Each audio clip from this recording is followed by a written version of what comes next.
Page number 83. Knowledge in the head and knowledge in the world. Consider the constraint of rhyming. If you wish to rhyme one word with another, there are usually a lot of alternatives. But if you must have a word with a particular meaning to rhyme with another, the joint constraint of meaning and rhyme can cause a dramatic reduction in the number of possible candidates, sometimes reducing a large set to a single choice. Sometimes there are no candidates at all. That is why it is much easier to memorize poetry than to create poems. Poems come in many different forms, but all have formal restrictions on the construction. The ballads and tales told by the traveling storytellers used multiple poetic constraint, including rhyme meter, rhythm, meter, assonance, alliteration, and onomatopoeia. I don't know what that is. While also remaining consistent with the story being told. Consider these two examples. One, I am thinking of three words. One mean a mystical being, the second is the name of a building material, and third is a unit of time. What word do I have in mind? A mythical being, the second one, the name of a building material, and the third, a unit of time. Minute, second, hour.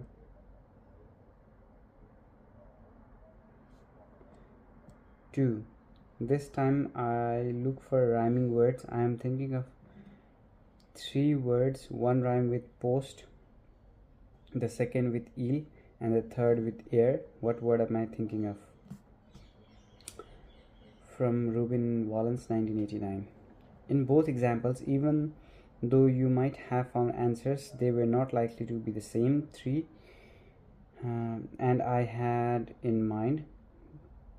There simply are not enough constraints. But suppose I now tell you that the word I seek are the same in both tasks. What is a word that means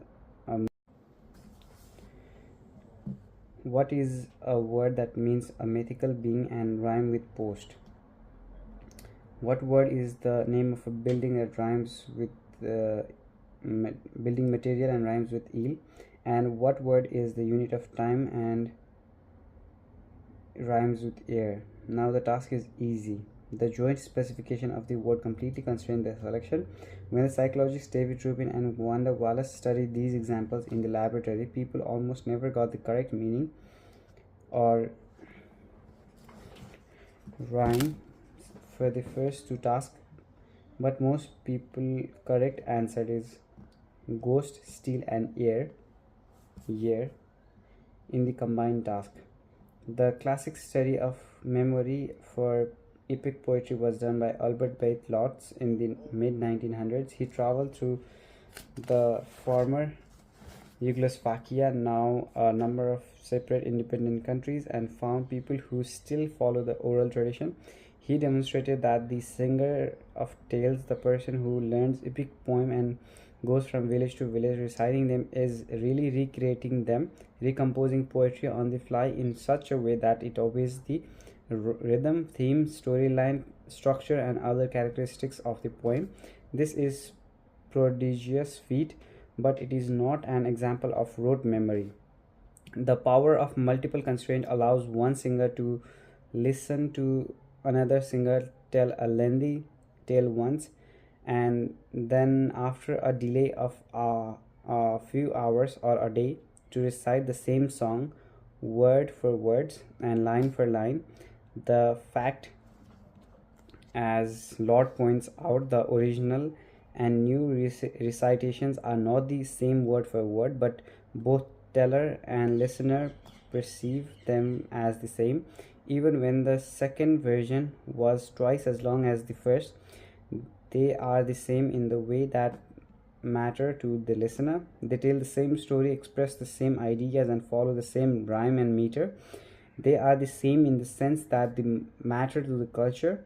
Lord shows just how the combination of memory for poetic theme and style combines with cultural structures into what he calls a formula for producing a poem perceived as identical to earlier recitations. The notion that someone should be able to recite word for word is relatively modern. Such a notion can be held only after printing texts become available. Otherwise, who could judge the accuracy of a recitation? Perhaps more important, who could care? All this is not to detract from the feat. Learning and recitation an epic poem, such as Homer's Odyssey and Iliad, is clearly difficult even if singer is recreating it. There are 27,000 lines of verses in the combined written version.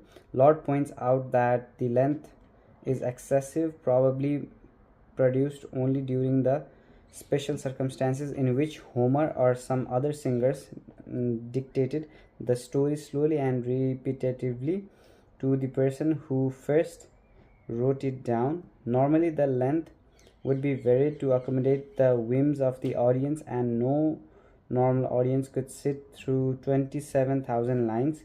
But even at one third the size, 9,000 lines, being able to recite the poem is impressive. At 1 second per line, the verse would take 2.5 hours to recite.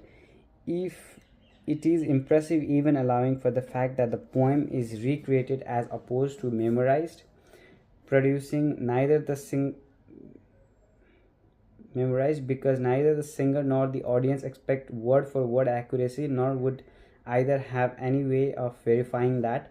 Most of us do not learn epic poems, but we do make use of strong constraints that serve to simplify what must be retained in memory. Consider an example from a completely different domain: talking apart and resembling a mechanical device, typical item in the home that adventuresome person might attempt to repair, include a door lock, toaster, and washing machine. The device is apt to have 10 parts. What has to be remembered to be able to put the parts together again in a proper order, not as much as might appear from initial analysis. In the extreme case, if there are 10 parts, there are 10 factorial different ways in which to resemble them, a little over 3.5 million alternatives, but few of these possibilities are possible. There are numerous physical constraints on the ordering. Some pieces might be assembled before it is even possible to assemble the others.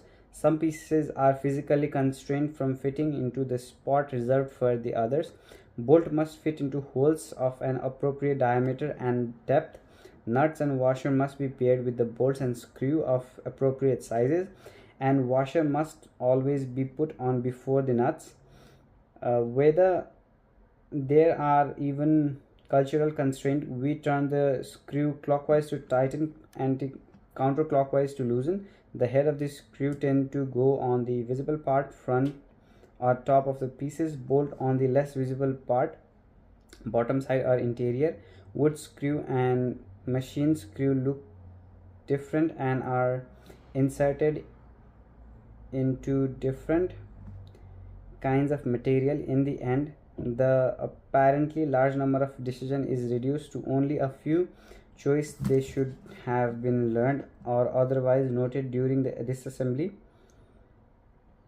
The constraints by themselves are often not sufficient to determine the proper reassembly of the device. Mistakes do get made, but the constraints reduce the amount that must be learned to a reasonable quantity.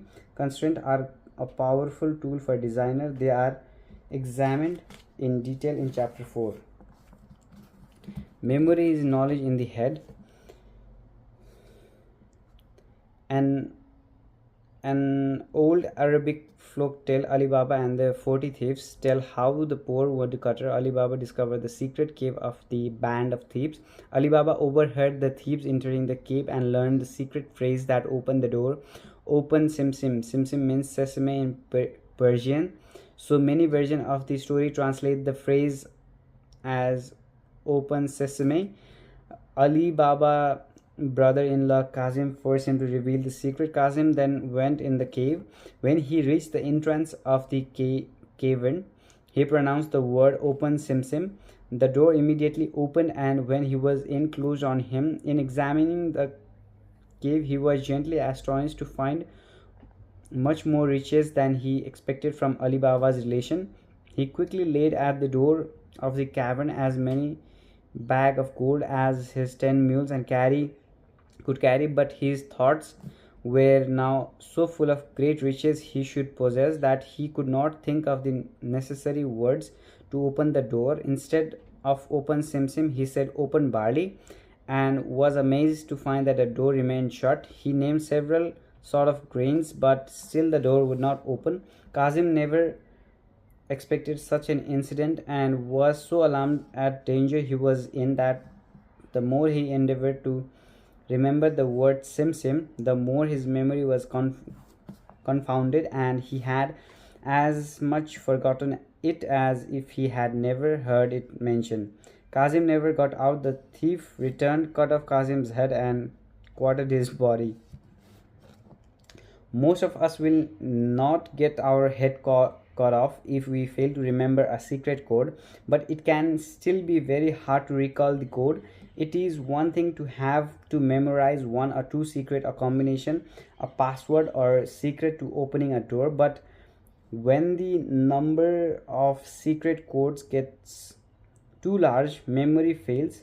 There seemed to be a conspiracy, one calculated to destroy our sanity by overloading our memory. Many codes, such as postal codes, telephone numbers, exist primarily to make life easier for machines and their designers without any consideration of the burden placed on the people.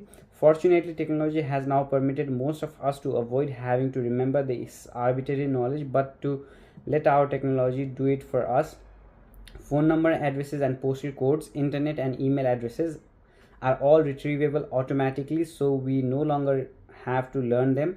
Security codes, however, are different matters, and in the never-ending, escalating battle between the white hats and black hats, the good guys and the bad guys, the number of different arbitrary codes, we must remember our special security devices. We must carry with us continues to escalate in both number and complexities. Many of these codes must be kept secret. There is no way that we can learn all those codes or phrases. Quick, what magical command was Kazim trying to remember to open the cavern door? How do most people cope? They use simple passwords. Studies show that 5 of the most common phrases people are password 123456, 12345678, or QWERTY, and ABC 123. All of these are clearly selected for easy remembering and typing. All are therefore easy for a thief or mischief maker to try. Most people, including me, have a small number of passwords that they use as many different sites as possible.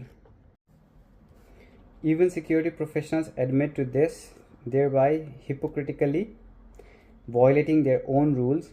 Many of the security requirements are unnecessary and needlessly complex. So why are they required? There are many reasons. One is that there are real problems. Criminals impersonate identities to steal people's money and possession. People invade others' privacy and nefarious or even harmless purpose. Professionals and teachers need to safeguard examination questions and grades. For companies and nation, it is important to maintain secrets.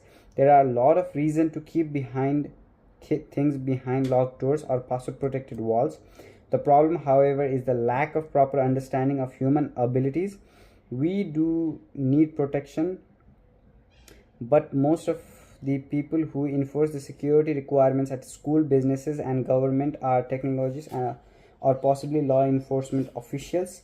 They understand crime but not human behavior.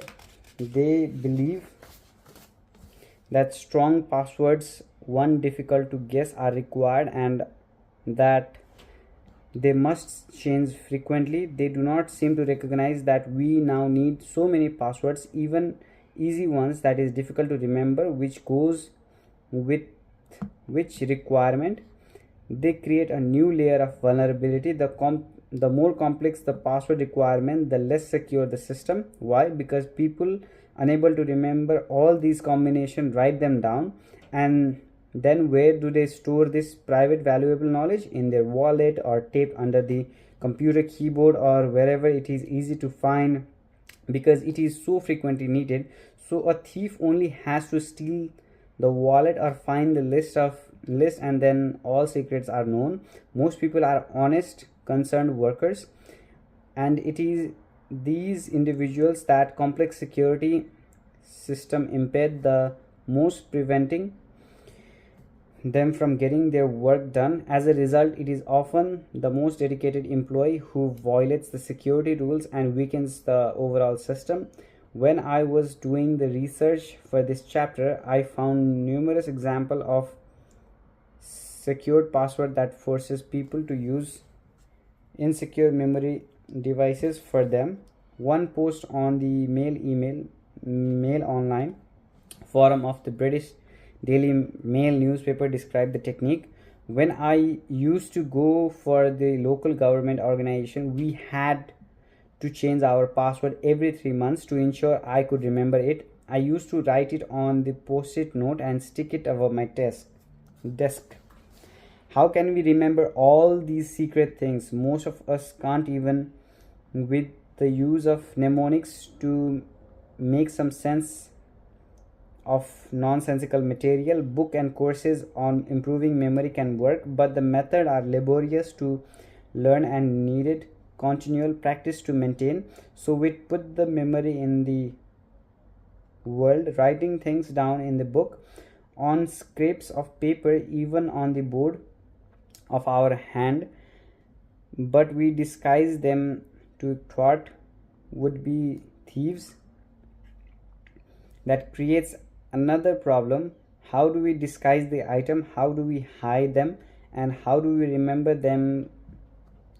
The disguise was, or where we put it, the fobicles of memory. That's page number 88, and we'll continue from page number 89 tomorrow. Thank you.